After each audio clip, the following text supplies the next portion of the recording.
we have such a thing called disaster insurance, for example.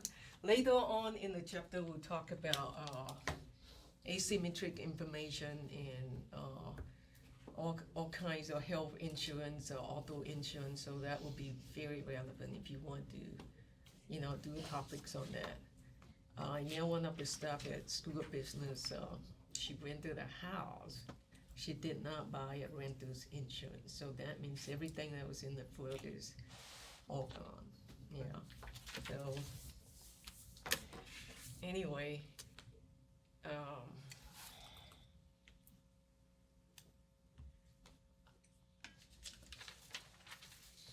so I'm trying to think of what I wanted to say. So I think you could find that in the revised syllabus there. So how about, since I'm trying to think what I want to do. So how many of you are not affected at all? Like far away when this happened? You were were you on a ball game somewhere? I was in Pennsylvania. Oh, okay, I see. Good for you. So, but I think most of us, one way or another, we are somewhat affected. Now, if you want, we could talk further about this economics disaster, or we could do our regular chapter. I'll let you have a choice. It's already on the board. Well, we're going to have a democratic way. A is we'll talk more about economics of disaster. B, we'll just go on in business as usual. Go on and do our chapter on monopoly, which is what I'm going to continue. How many of you vote A? Raise your hand. Okay, one. I always want to talk about what. Okay, thank you. Fortunately, that's not a majority. Yeah, majority of you want to go on, which is okay, to some extent, we have to move on, and I can't assume that this is, it's gonna be as normal, but we'll try to get back as much as we can. Okay, very good, thank you for your feedback. And of course, midterm grades are supposed to be due, I think, last week. So we push it back to Monday. So if there's anything that you have not done, any test that you have not done, any assignment that you have not done, please, last call, okay? Make it up as much as possible this week. So next week we'll have our midterm grade, I think it's due on Monday. And you also notice that this week and next week are the advising week. So you may want to get to your advisor and talk to your advisor about what classes to take next semester. And if some of you feel like you're greatly impacted by the storm, you want to withdraw, I think we have also extended the deadline for withdrawal for this course by a week. I think it's sometime next week, I'll have to check. October 26th. Yeah, it sounds like 26th, which is next Wednesday, which I think is also the last day to do your advising. So, so a lot of things to consider, and but then we can't stay in the sad part. We have to move forward and move on and try to help everybody who needs help as well. Okay, so let's talk about monopoly, and part of this monopoly has got some application too with what price gouging that we talk about. That is a great topic if you want to do a topic like that on your second summary. So the next thing we want to talk about is continue on with our lecture that we last left. Some of you missed that lecture, I believe, because we didn't have. We had some people who didn't attend that last class. Okay, I believe we stopped at price discrimination. So very quickly, just to refresh, your memory, because some people were not here. What's the difference between, how many of you actually studied during this time? No? Very good, good for you. You know what I did? I decided I'll be on a positive note. I help people, try to rescue someone, and had someone come in to my place with shower and do laundry, everything. And I was also very productive. I submitted 3 journal papers. I did submitted 2 conference papers. And that is not possible during normal time. So, okay. So let's go back and do a quick review about what is monopoly. So monopoly is considered imperfect competition. This is a quick review.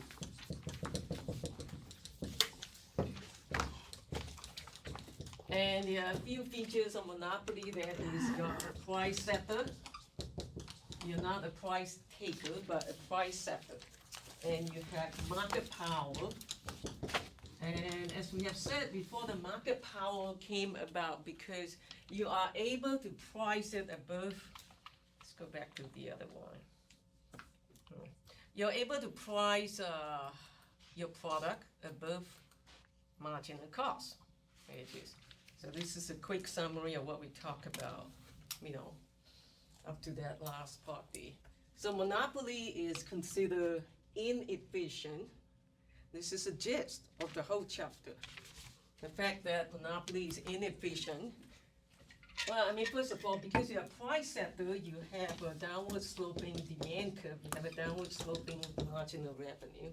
Remember, if this is 20, this would be 10 because it's half of that on the horizontal axis. Because the slope here is twice as large as the slope for demand curve. So, and because you have market power, you're able to price above marginal cost. Because you're able to price above marginal cost, there is some sort of inefficiency, which we have a special name for. Anybody still remember? DWL, what does it stand for? Dead weight. Very good, you still remember, dead weight loss. Okay, so that's the main thing about monopoly. Now, if you look at perfect competition, it's just the opposite. They're very efficient and they price according to MC, which means P equals to MC. They do not have market power because remember you just drop of water in the big bucket of water. So that's the main thing. Now, so we're now going to try to tackle this monopoly inefficiency problem. We say, okay, so they have some sort of inefficiency, so why should we have monopoly? And so we talked about that last time also, that the reason we have monopoly is because, pharmaceutical companies, for example, it is right here. We have to encourage them to produce these cancer-curing drugs, for example. So if they have invented it for 20 years, they put in a lot of sunk costs there. Billions of dollars have been invested into producing drugs. Pharmaceutical drugs, prescription drugs. I'm not talking about cocaine, that sort of thing. So, and that's a great topic to do too, for your article summary. So, economics is not a subject that you come into a class and then you worry about taking exam and whether you get a grade A or B. It's very applicable in your everyday life. So this economics is a disaster we talk about. You see a lot of application. And I will try to incorporate that, into the rest of the semester, the materials that we have. Okay, so price discrimination. What exactly is price discrimination? We heard about it all the time. Oh, you understand what is discrimination? So the definition is you are charging somebody a price that is different, but for the same product. So for example, this price gouging we were talking about, right? The same case of water, somebody charged for $39. Hey, there are a lot of grocery stores that gave away free cases of water. Water is a pricey commodity. It's a very needed thing during this time, And if people start charging the water for much higher price, so you're taking advantage of this disaster situation. which to some extent qualify as what we call price discrimination here. Although a lot of time, everyday's life, you experience price discrimination. For example, if you go to a movie, you have tickets for students, do they? Concert, same thing. You have various types of prices for students, for senior citizens, and because you have to show, you can't just put on a beard, white beard and gray hair, and then walk in and say, I qualify for my discount because I'm a senior citizen. So that's a form of price discrimination there. Air travel, that is a classic example. Now, a lot of time you sit beside somebody and you might ask the person, how much did you pay for the, this airfare there? We're all going to San Francisco. We're all on the same flight. How much are you paying? You might be surprised you're paying like $400 for round trip ticket. Well, one way maybe 200. The other person sit right next to you may be paying 100. There was a study done before in one of the journal articles. This is by far one of the most popular topics students want to do their article summary on. It says that on a given flight, there's actually about, I want to say 100 to 150, it might be higher, different prices that everybody's paying. I mean, think about it, 150 different prices. Wow. But same seat. How do they price discriminate according to the airline's situation? Seat, right? You got business class, first class, you got economy. And now they perfect this price discrimination. The airlines industry know how to take advantage of that. They say, we could call it like more leg room. Well, I mean, they have to build it differently. They have to provide more leg room. And now what else they do now? Wi-Fi. Yes, people cannot get away with this Wi-Fi, internet. They got to connect even when they're flying like a 1 hour flight, So they have Wi-Fi service now that they let you, if you pay a higher price or pay the premium or the difference, then you get Wi-Fi as well. What else? How many of you never fly in this class? Oh, okay, there's a few. But most of you have flown before, right? Airlines, yeah.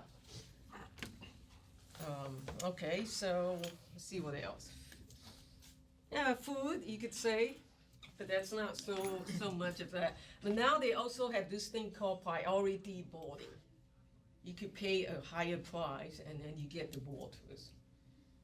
I mean, what's the big deal about boarding first? Tell me, those of you who have flown before. What's so special about be the first one to get on the plane? Come on. You do get to put your bags up. Very good. That's what I'm trying to get at. You get the chance to put your back up there. I mean, what's so bad, if somebody else coming in? Well, chances are if you're the last to come in, they're all occupied. You can put your back up there, and then they might ask you to, put somewhere else or go back and check in. There's some ways involved. So over the years, I have resorted that I'm not going to carry anything on flight. So I'm just going to have my handbag, that's it. I don't take my computer with me when I travel to conferences because, it's a big hassle. I just walk in, sit down, and then get up, walk out. I never touch that thing up there because of all the hassles, I say, okay, this is how I decide I will travel, And if I travel internationally, I try not to check in anything. I have a cabin, very high, compact, this is it, any countries I go to, I have that back with me all the time. Because, a lot of time you have to, I was thinking about last year when I went to Israel and Jordan, last summer, I was thinking about, you can't carry a big luggage because you have to cross the border, and then it's a lot of commotion going on because that was during the Ramadan months, the fasting month. So you have to be able to carry your luggage yourself, and so even if you're gone for a month or 2 months, that's it, same luggage, same one. How do I deal with it? You have to carry clothes that you can wash quickly, and so anyway. That's the experience with travel, yeah. So the last one is rebate coupons on retail merchandise. How many of you shop in places like Belk, Macy? Do you remember getting coupons?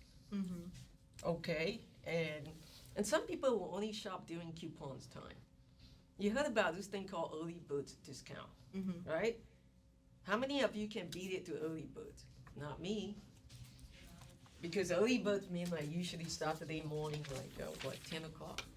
Sometimes they extend it to 1 p.m. And so, people who really want to take advantage of this kind of sale, they get there early. Senior citizens mostly. So then the sales increase. When the sales increase, this is a cartoon that basically reflects what I talked about earlier. There's a student who sat beside the businessman and asked a question, would it bother you if you hear how little I paid for this fly? Businessman doesn't care. Why? Back to price elasticity. Anybody remember? What does, between the students and the businessman, we all know that businessmen earn more than the student. So therefore, in terms of price elasticity, let's say too, this is a businessman, and this would be like student. You would expect the price elasticity for student to be very elastic. Okay, so in other words, if the price goes up, he will substitute. But for the businessman, it will be very steep, very inelastic.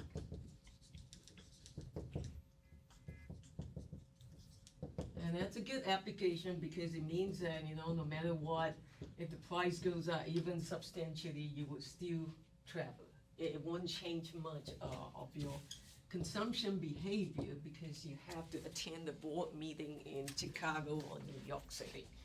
Whereas for students, they say, well, yeah, Thanksgiving I want to travel to New York City, so maybe I could use a different mode of transportation, take Greyhound or some other mode, or drive. Okay, so what is the benefit of practicing price discrimination? Basically is, like I said earlier, is to increase the number of transactions. Now remember that monopoly, anybody remember, if you want to go back and look at your notes, there are two strategies I mentioned about what the monopolies would practice. What are the two strategies in terms of pricing and quantity? This is a good review. Anybody?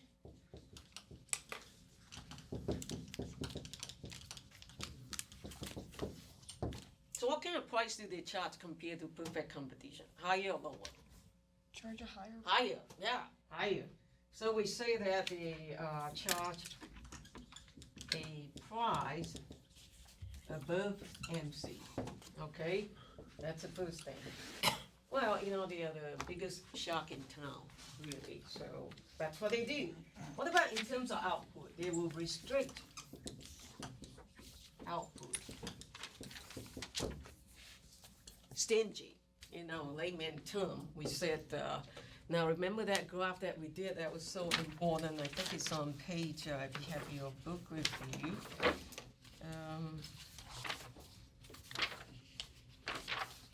That will be on, remember this diagram? We talked about it so much, on figures 7.9.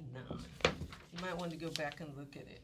Well, first 7.7 and 7.9 figures. So it bring output closer to the socially efficient level because remember, perfect competition, they produce more. They give you more units, but they charge a lower price. For the monopoly, it's the opposite. They charge a higher price. They don't give you as many output or units, so that's what they do. So in terms of price discrimination, it means that the goal is to bring the output closer to socially efficient level. Now, everybody, when you hear the term socially efficient level, we're talking about perfect competition, where P equals to MC. And what's the point about doing that? The point about doing that is to reduce the dead wage loss and increase total economic surplus. Let's go back to that diagram because some of you weren't here when I did that lecture. Okay, let's go back to this diagram. Kind of important to go over. Okay, see 12 here? This is what's being given by perfect competition, and this is the price charged by perfect competition. $3 and quantity is 12. With the monopoly, you charge $4, but you're given, let's write down quickly. So PC and QC. QC is 12. PC, under perfect competition, you charge a price that's $3. However, under monopoly, the price charge is actually $4, and the quantity charged by monopoly is actually 8. So as you can see, they charge a higher price than perfect competition, but they give you less number of units. So for the monopoly, again, how you decide where they produce is you start off with equating MC equals to MR. Okay, so marginal revenue, cut marginal cost right there. So this is where you draw the line. Number 8 is the profit maximizing quantity by monopoly. And you can see that it's lower than 12, something that's produced by monopoly. So if you move all the way up, touching that price line of the monopoly and draw a line across, $4 is what monopoly would charge. Okay, because of that, because of this vertical distance between price and your marginal cost, because they're charging a higher price, they have a markup. In this case, the markup is, how much is it? The markup here will be, okay, marginal cost is 2 and price is 4, so the markup is $2. So that vertical distance essentially allowed you to draw that triangle out, that aquamarine. If you're artists, you appreciate that color I just mentioned. That aquamarine triangle right there is your deadweight loss caused by monopoly. Now you see, under perfect competition, you have this whole big triangle here. There is no deadweight loss, because right here is where P is exactly equal to MC. So essentially, monopoly, what price discrimination trying to do is to move the sales up all the way to 12. See, as you move closer to 12, right, what happened to that triangle? Is it going to be bigger or smaller? As you move this way, 8 becomes 9, becomes 10, 11, and 12. It gets squeezed out, right? Minimized. It's being minimized, or essentially you could eliminate it totally. That's what price discrimination does. It's trying to bring out the sales, come on, early bird sales. Whoa, suddenly, between 8 to 10 o'clock in the morning, you got more people coming to buy stuff. Hey, yeah, the sales goes up. That's it. That's the idea, to try to eliminate that deadweight loss. So that's essentially the gist behind monopoly there. Next, we want to look at this example. So there it is. This is an important one. Price discrimination, the purpose of it is to reduce the deadweight loss and increase total economic surplus. But we can't apply this to people who practice price gouging, because they don't care about socially efficient things. They don't care about, reducing this deadweight loss. They care about maximizing their profit. Yes? Is that legal, price gouging? Or is it's just like limited to a certain extent? No, it's not legal yet. You're talking about price gouging. Yeah, so how can they get away with that then? Well, they didn't know, they tried, and then they found out, too late. Well, you're Getting a subpoena.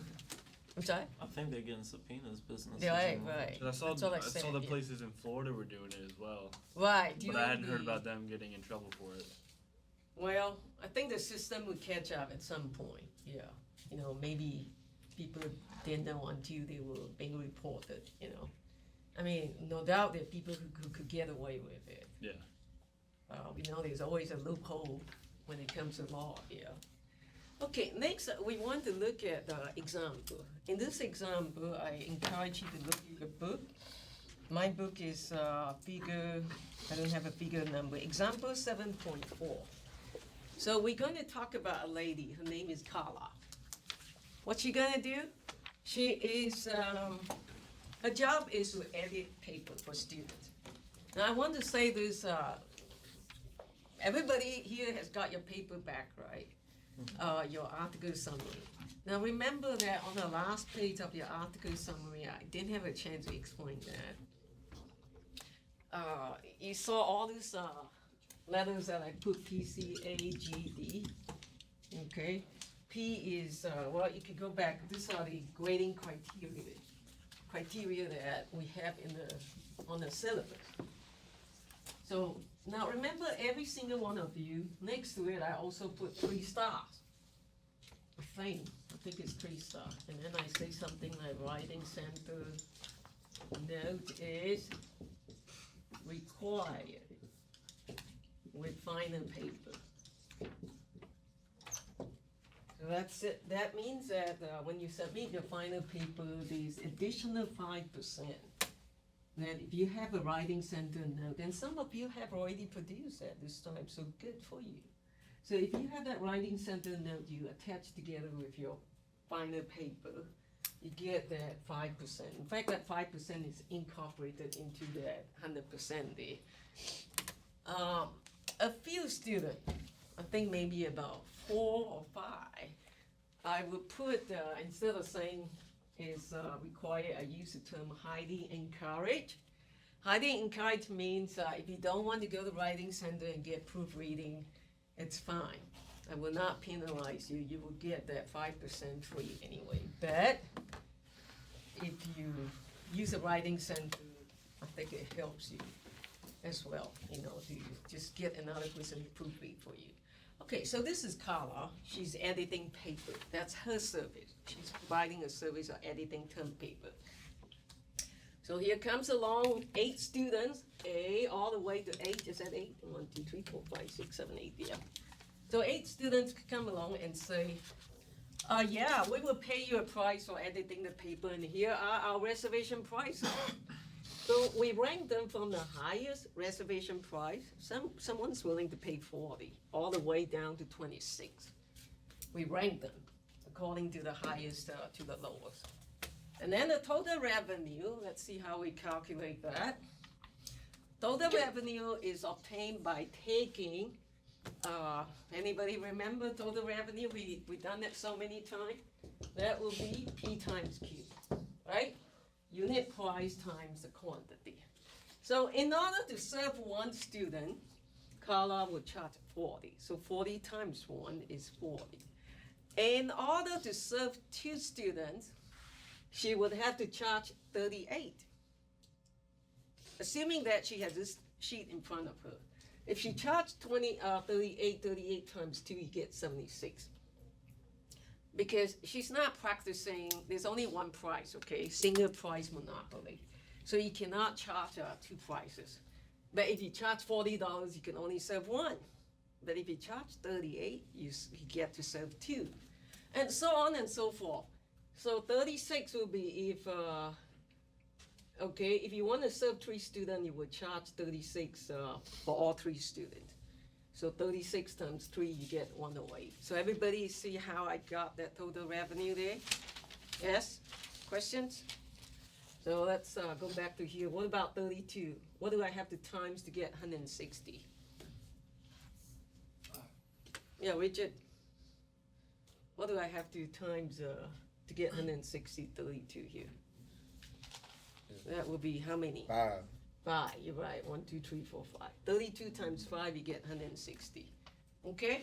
So that's how you get it. And what about marginal revenue? Hey, we all know how to calculate marginal revenue. That would be, go back to marginal revenue of the first unit is total revenue of 1 unit minus total revenue of 0, and so on and so forth. Marginal revenue of second unit is total revenue of 2 unit minus total revenue of 1 unit. Okay, so that's how we get it. So therefore, we got 40 the first time. And how do we get 36 next? 76. Very good. 76 minus 40, and so on and so forth. You notice that they're not aligned horizontal with the rest of the row because we try to put it in between. So you understand that's how we got the marginal. Okay, very good. So keep your fingers there. You should see this in table 7.5, if you have your book, I ask you to refer to it. By the way, I should also say, if you have lost your textbook during the storm or the flood or whatever, please come talk to me. I will see about how to help you. I think UNCP has also set up a fund like that to help students to move forward. I just remember that and thought I'd tell you that as well. Okay, next, marginal cost. We ask question, how many manuscripts should Carla edit? So her opportunity cost is $29, which is the same as her marginal cost. How much would she charge? Now remember, how much you charge is different from how much a person is willing to pay. Correct? That's right. So, now total revenue for 4 papers, let's go back. So we'll be going back and forth. 4 papers down here. A while ago I asked Richard, I think he said 5, but 34 here will be 4 student ABCD. So 34 times 4, you get 136. Now why 136? Because in this case, let's go back here. Oops. So this is his example. Okay, a while ago we did the 5 papers example, we got 160. So marginal revenue is a difference in TR from adding another student. So we calculated that. So if marginal revenue is greater than marginal cost, you increase output. So if you look at this number here, right, the answer is, we're trying to answer the question, how many papers should Carla edit, given that her marginal cost is $29. And we want to use this criteria that MR should be greater than or equal to MC. So if you do that, right, the marginal cost we know is $29. So then you do the same thing we have been doing. Say, is the first unit okay? Yes, right? Second one okay? Yeah. What about third one okay? Yeah, because marginal revenue is still greater than marginal cost. What about the fourth one? This is the one that is not okay. So you stop right there, you go back, then you take the first 3. Okay, so the answer is 3. So Carla will edit 3 papers, and this is known as single price monopoly. Total cost will be take 3 times 29, you got 87. Total revenue we calculated earlier is 108. Let's go back to make sure you understand why 108, because 3 paper, total revenue is 108, okay? So then we calculate the profit. This is the most important part. The profit is you take total revenue minus total cost. So 108 minus 87, you got $21 per week.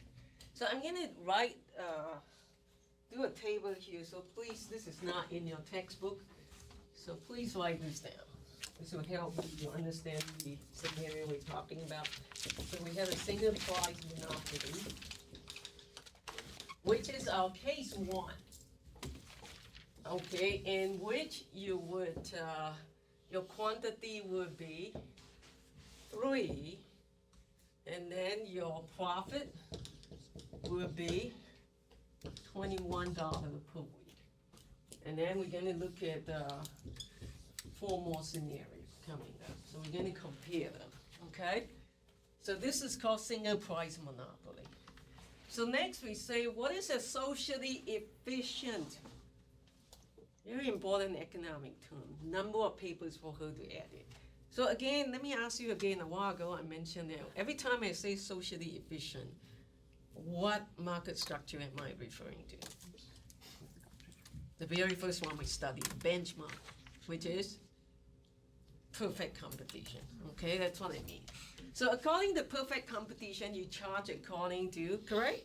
Remember that? Yeah. Okay, you charge according to marginal cost. P is equals to MC. So the opportunity cost under socially efficient situation is still $29 for marginal cost.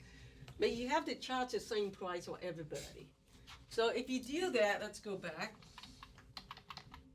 to our table. If you charge the same price for everybody, and following that rule, MR is greater than MC, which is $29, You know that this is okay, this is okay, this is okay, okay. And the last two drops out. And not okay. Everybody follow what I'm saying? Okay. So 1, 2, 3, 4, 5, 6.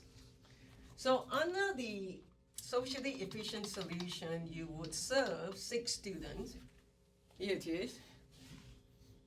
And total revenue will be 6 times 30. Go back to the page, or if you have your textbook review, please refer to it. It's a little bit faster.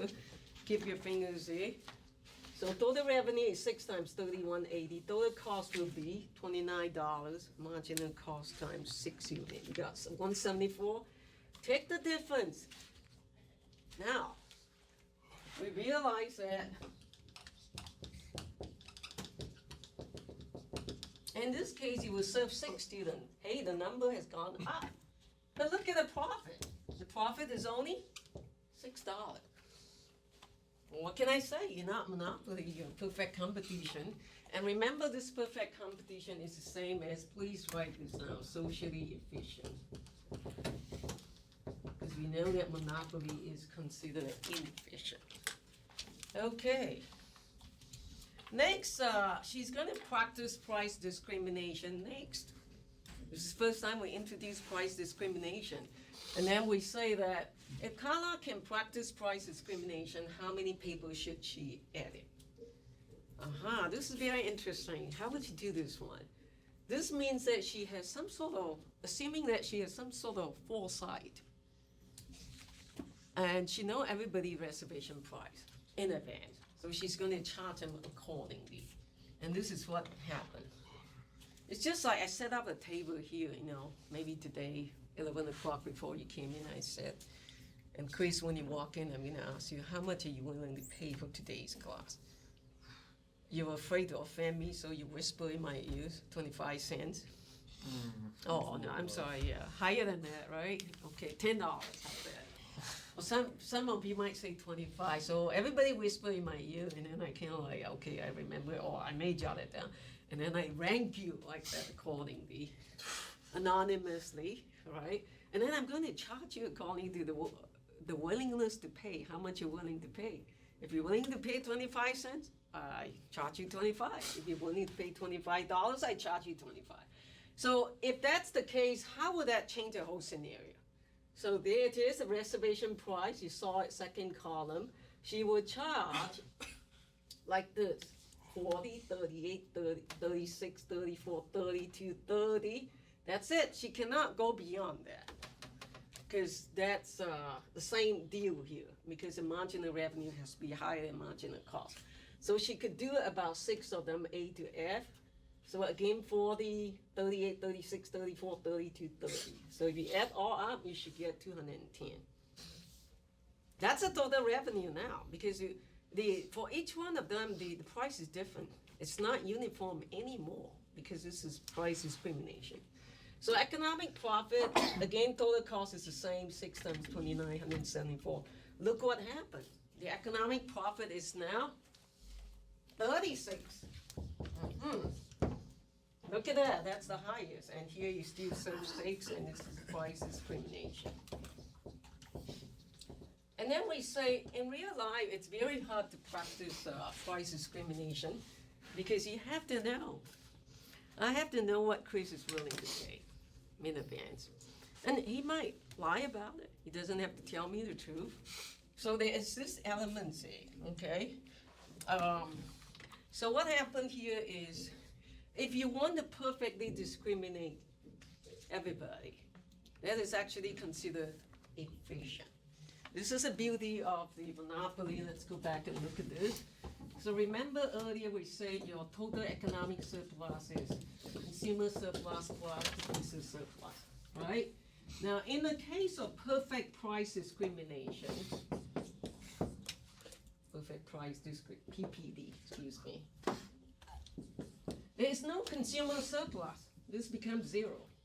So all your total economic surplus is only producer surplus. Meaning that a perfect monopoly is able to squeeze every single consumer surplus out of you. until there is none. And yeah, all the total economic surplus becomes producer surplus. That's what it means here. And if that's the case, it's actually considered efficient. Wow. Because you're able to squeeze out every drop. Well, the reason it is considered efficient is because, you're still maximizing your total economic surplus. Yeah. And the most important thing is there is zero dead weight loss. So, and because we say, it's no way for me to know in advance with that kind of foresight and know how much Chris is willing to pay or how much Richard you're willing to pay or, Brett you're willing to pay.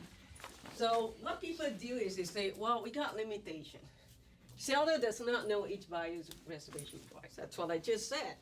And the low price buyers could resell to other buyers at a higher price, so seller must separate.